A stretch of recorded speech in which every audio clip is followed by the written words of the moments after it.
네, 우리 동네 초대석 이어가겠습니다. 최근에 이 불법으로 피해자를 촬영하거나 몰래 지켜보는 등의 이른바 스토킹 범죄가 늘고 있다고 합니다. 전남에서도 지난해에 비해서 무려 5배 가까이 늘었다고 하는데 오늘 이 이야기 자세하게 짚어보겠습니다.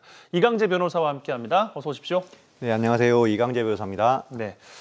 자, 먼저 이 스토킹 범죄에 대한 정의 이야기 좀 나눠볼 텐데 스토킹 그 경계선을 정하기가 좀 다소 모호해서 안일하게 경계를 하는 좀 경우들이 좀 있다고 합니다. 최근 신당역 사건도 있었습니다만 이후에 몇몇 인사들의 안일한 발언 또 인식도 이게 도마 위에 올랐었는데 스토킹을 뭐라고 정의를 하면 될까요, 그러면? 네, 스토킹 행위라는 것이 사실은 굉장히 다양한 유형이 있을 수가 있어요. 네. 그래서 이제 핵심적인 정의부터 말씀을 드리면 스토킹 행위라는 것은 이제 상대방 의사에 반하여야 하는 것이고 그다음에 어떤 상대방의 불안감 또는 공포심을 일으키는 특정 행위를 하는 것이고 또한 이러한 행위가 지속적이고 또 반복적으로 이루어지는 것인데 이제 다만 우리 스토킹 처벌법에서는 이 행위를 5가지로 나눠가지고 접근하는 행위 또한 주거 등에서 기다리는 행위라던가 아니면 우편이나 전화 문자 등을 통해서 글을 보내는 행위 또 물건 등을 두는 행위 아니면은 주거 등에 있는 물건 등을 훼손을 하는 행위 이렇게 규정하고 있습니다. 예. 그러니까 일반적으로 스토킹이라고 하면은 나를 따라다니는 것만 생각하실 수도 있는데 그게 아니라 뭔가 피해자가 압박감을 느끼는 행위 전반적인 게 다 들어가는 것 같아요. 네. 예. 실제로 스토킹 범죄 사례가 좀 많은 편인지 현황을 좀 짚어주시면 좋겠어요. 네, 2021년 10월 21일자로 스토킹 처벌법이 시행이 되었는데요. 네. 이제 그 시행 전과 후가 확연하게 신고 건수가 차이가 납니다. 그래서 2020년경까지만 하더라도 그 해 2020년에는 4,500건이었고 근데 2021년에는 14,000여 건 그리고 올해 7월까지 집계 신고 건수만 하더라도 16,000여 건이 이르고 있습니다. 올해는 7월까지인데 16,000여 건이라고요? 네. 와. 그래서 신고가 범죄가 늘어났다기보다는 이제 기존에 신고가 이루어졌어야 할 행위들에 대해서 이제야 신고가 이루어지고 있는 것입니다. 그렇군요. 스토킹 범죄는 참 이게 계속해서 반복적으로 피해가 좀 누적돼서 시간이 좀 오래 지나는 특성도 있는 거잖아요. 네, 스토킹 범죄 같은 경우에는 이게 지속적이고 반복적으로 일어나는 것이기 때문에 네. 그런 특성을 가지고 있습니다. 유형도 좀 짚어주시면 좋겠습니다. 물론 이제 그 스토킹 정의를 내려봤습니다만 유형을 하나하나씩 좀 뜯어볼까요? 지금 스토킹 범죄 중에 가장 문제가 되는 게 이제 사이버 스토킹이고 네. 사실은 이제 가장 빈번하게 일어나는 것이 사이버 스토킹의 유형인데 이제 최근에 제가 상담한 사건 같은 경우에도 이제 사이버 스토킹이 문제가 됐었습니다. 그래서 직접 상담하신 내용도 있었어요. 네. 그래서 이제 문제가 되는 게 이제 벌써부터 스토킹 처벌법에 규정되지 않은 그런 형태의 사이버 스토킹이 문제가 되고 있는데요.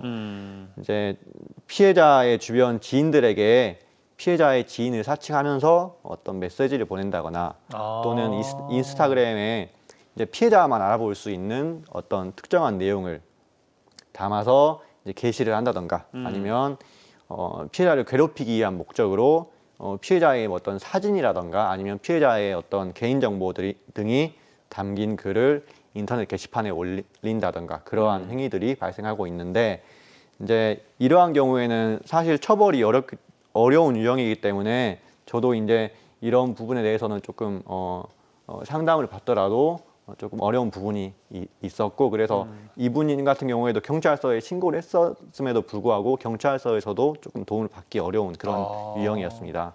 그러면 직접적으로 따라다닌다거나 아니면 직접적으로 연락을 해야만 처벌이 되는 게 현행법인 거예요? 네, 지금은 그런 형태의 유형만 처벌하고 있습니다.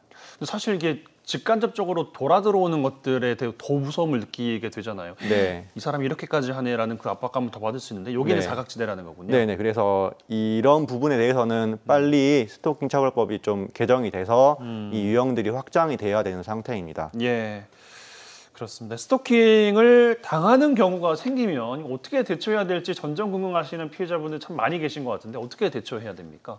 제가 꼭 드리고 싶은 말씀은 이게 경미해 보이는 사건이라고 하더라도 즉시 경찰서에 신고를 하시는 것이 좋다는 것입니다. 그래서 지금 전과 다르게 스토킹 처벌법이 시행된 이후에는 신고가 들어오게 되면 네. 경찰관이 즉각적으로 조치하도록 이제 의무로 사항으로 규정하고 있고 가해자에게도 이제 직접 경고 조치를 하도록 규정을 하고 있기 때문에 이제 신고하시면 즉각적으로 도움을 받으실 수가 있고 스토킹 행위에서 최대한 빨리 빠져나갈 수 있는 방법이 즉시 신고하는 것입니다. 예, 아무래도 최근에 사회적 이슈가 또 되는 부분이기 때문에 인식도 조금씩 강화돼서 꼭 관련된 이야기를 겪으셨다거나 들으셨거나 한다면 112에 신고를 하셔라라는 게 이제 전문가의 조언입니다. 스토킹 처벌법 제정된 지 이제 1년 정도가 됐고 그 전보다는 이제 강화가 됐을 텐데 처벌은 어떻게 이루어집니까? 스토킹 처벌법이 제정되기 이전에는 이게 형벌이 아니고 그냥 경범죄 처벌법에 따라서 뭐 10만 원 이하의 벌금이 전부였습니다.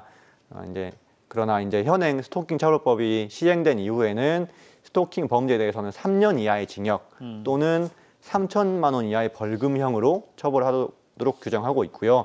이제 더 나아가서 이 스토킹 범죄를 흉기 등을 이용해서 저지른 경우에는 5년 이하의 징역 또는 5천만 원 이하의 벌금형을 받도록 하고 있습니다. 알겠습니다. 피해자들이 범행 자료나 증거를 수집을 해가지고 직접 처벌을 이제 요청을 해야 된다는 네. 거잖아요. 그러니까 입증 책임이 뭔가 그 부담이 더 될 수도 있고 내가 지금 심리적으로 압박을 받는데 언제 이 자료수까지 수집을 해야 되고 이게 좀 답답하고 막막하실 수가 있을 네. 것 같은데 우선 경찰이나 수사당국에는 어떻게 하면 도움을 좀 받을 수 있을까요? 스토킹 처벌법 시행 이전에는 이게 형사처벌 대상이 아니었기 때문에 피해자가 직접 증거를 수집했어야 했습니다. 근데 다만 이제 스토킹 처벌법이 시행된 이후에는 피해 즉시 112에 신고를 하시면 이제 수사기관이 직접 CCTV 등의 증거들 등을 수사기관이 확보하기 때문에 알아서 이제 하는 네, 거예요. 뭐 본인이 그런 부담을 느끼실 필요가 없고요. 예. 신고를 하는 것 자체도 증거가 되실 수가 있습니다.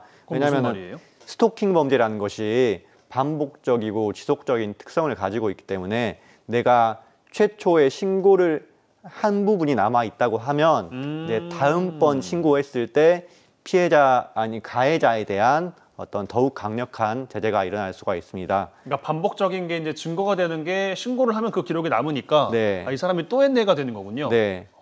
그리고 경찰서에 이제 출석하셔서 최대한 자세하게 이 진술하시는 것 자체도 증거가 될 수가 있습니다. 그럼 예를 들어서 반복적이라고 하면은 그 처벌 수위도 더 높아져요, 그러면? 네, 지금 스토킹 범죄의 이제 가장 제가 그 개념을 말씀드릴 때부터 지속적이고 반복적으로 일어나는 특징이 스토킹 범죄라는 것이 가지고 있는 거기 때문에 네. 이게 그 어떤 지속적이고 반복적인 정도가 어느 정도냐에 따라서 또 처벌 수위도 달라지게 됩니다. 예, 우선은 반복적이게 되면은 처벌 수위가 높아질 수 있다라는 것 말씀을 주셨습니다. 범죄 피해자들이 물론 이제 정 코너에 몰리고 어떻게 할 수가 없을 때 경찰의 도움을 받는다거나 법의 도움을 이제 받는 것일 텐데 그 전에 뭐 상담이나 보호 조치를 받을 수 있는 방법 같은 것도 좀 궁금해요.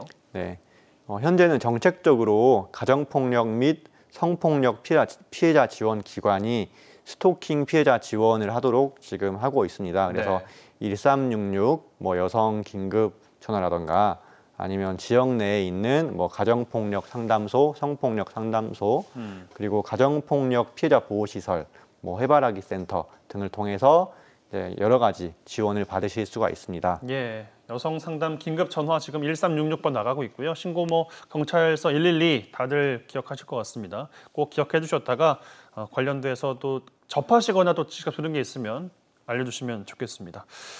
아니 112에 이제 신고를 하는 것은 보신 분들은 많이 아실 것 같아요. 네. 많이 아실 것 같고 최근 벌어진 스토킹 범죄를 보면 근데 피해자가 경찰에 2차례 신고를 했다는 거잖아요. 네. 왜 질문 드리냐면 경찰에 신고를 하면 뭐하냐. 왜냐하면 알고 있는데도 별다른 대처를 해주지 않았고 심지어 경찰서도 이제 피해를 인지했기 때문에 피해자의 보호 조치가 작동하지 않은 거라고 봐야 되는 건지 이건 왜 이렇게 봐야 될까요?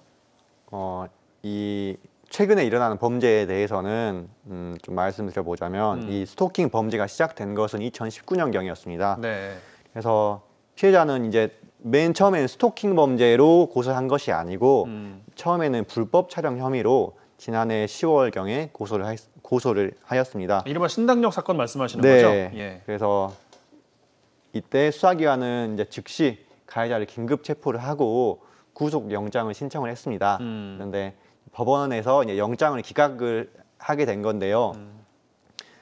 이 기각 사유를 말씀을 드리면 통상 직업이 분명하고 주거가 분명한 경우에는 이제 도주 우려 및 증거 인멸 우려가 없는 것으로 보고 영장을 기각을 하는데 이 사건 같은 경우에도 이제 이 가해자가 이제 직업은 분명하고 뭐 주거도 뭐 변동이 없었기 때문에 어떤 피해자에 대한 위해는 판단하지 않고 형식적으로 영장을 기각을 한 것으로 보입니다. 네.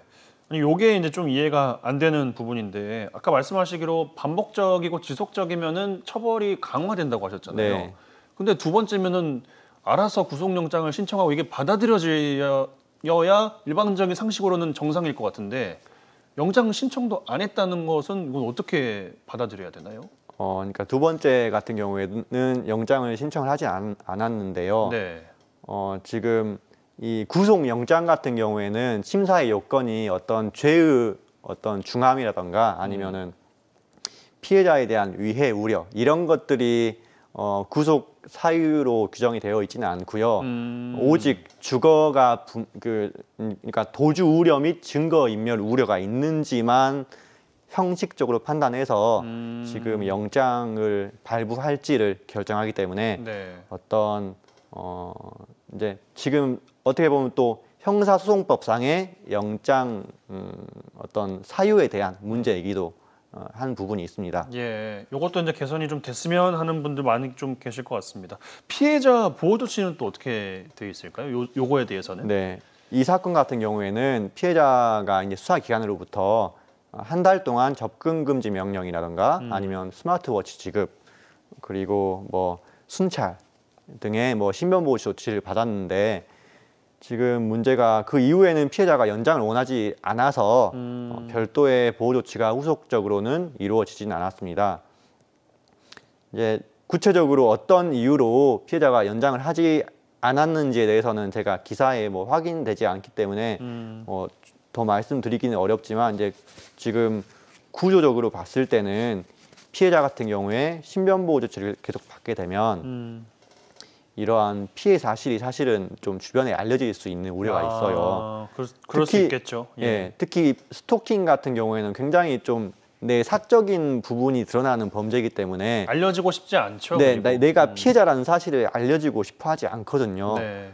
이제 그래서 우리가 이러한 보호 조치가 과연 피해자 중심으로 이루어지는 것이 맞는지에 대해서 생각해봐야 하는 시점인 것 같습니다. 예, 그러니까 정책의 존재의 의미를 위한 정책이라기보다는 진정한 의미의 피해자를 위한 보호 조치가 돼야 된다라는 이제 말씀을 좀 주신 것 같습니다. 근데 또 문제가 있는 게요. 이게 스토킹 처벌법 같은 경우에는 합의가 돼야 되기 때문에 그래야 사건이 철회가 되기 때문에 스토커들이 따라다니면서 합의를 종용한다는 거 아니겠어요? 네. 그래서 이제 반의사 불벌죄를 폐지해야 된다 이제 이런 의견도 좀 많더라고요. 네, 최근 그런 부분을 반영해서 지금 정부라던가 국회에서도 반의사 불벌죄를 폐지하겠다고 하였고요. 반의사 불벌죄에 대해서 조금 설명을 드리자면 네. 반의사 불벌죄라는 거는 피해자가 가해자의 처벌을 원하지 않으면 형사처벌을 하지 않겠다는 뭐 규정인데요. 피해자에게 선택권을 주겠다는 입법 취지죠. 근데 현재는 그러한 입법 취지와는 다르게 국가 형벌권을 발동할 것인지에 대한 책임을 피해자의 어깨 위에 올려놓는 그러한 구조가 되고 있고 예.